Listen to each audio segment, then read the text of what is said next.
তো বন্ধুরা, ওয়েলকাম করছি এই চ্যানেলের আরও একটা নতুন ভিডিওতে। সো এই ভিডিওতে কিন্তু আমি মোহনবাগান ইস্ট বেঙ্গল নিয়ে আপডেট দিতে চলেছি। তো ভিডিওটা স্কিপ না করেই সম্পূর্ণ দেখতে থাকো, তো তাহলেই তোমরা কিন্তু আপডেটটা বুঝে যাবে। তো চলো বন্ধুরা, ভিডিওটা শুরু করা যাক। তো বন্ধুরা, প্রথমে ইস্টবেঙ্গলের আপডেটটা দিয়ে নিই। তো ফার্স্টেই বলি, এক্ষেত্রে ইস্টবেঙ্গলের জন্য একটা বড় কনসার্ন রয়েছে যে সামনে তাদের এএফসি চ্যালেঞ্জ লিগ রয়েছে।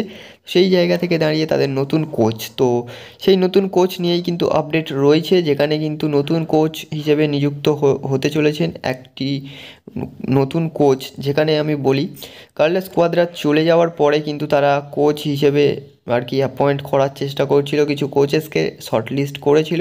সেখান থেকে কিন্তু বসুন্ধরা কিংসের প্রাক্তন হেড কোচ আর কি অস্কার ব্রুজনকে তারা কিন্তু সই করিয়ে ফেলেছে অলরেডি।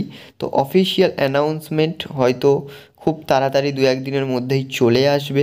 তো এই ছিল বন্ধুরা ইস্ট বেঙ্গলকে নিয়ে আপডেট। অ্যান্ড এই অস্কার ব্রুজন কিন্তু বলছেন যে রবসন রবিনহো এবং মিগুয়েল ফিগুয়েরাকে আর কি ইস্টবেঙ্গল দলে আনার জন্য। তো সেক্ষেত্রে কিন্তু দুজনকে আনরেজিস্টার করতে হবে।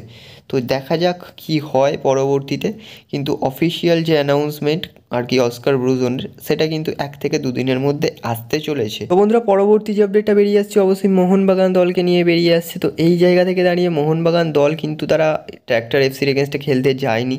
এটা নিয়ে কিন্তু একটা বিগ ইস্যু তৈরি হয়েছে যে তাদেরকে কিন্তু প্রত্যাহার করা হয়েছে ACL 2 থেকে, মানে সরাসরি কথায় বলা চলে যে বহিষ্কার করা হয়েছে।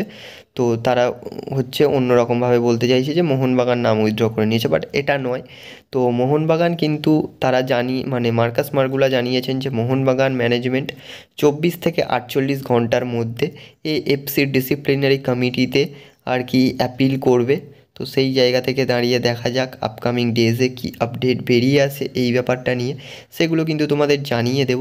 তো কিন্তু অনেক কন্টেন্ট ক্রিয়েটারকে আমি দেখলাম যারা বলছে মোহনবাগান নাকি মানে ম্যানেজমেন্ট নাকি মানে কোনো কমিউনিকেশান করেনি AFCর থেকে।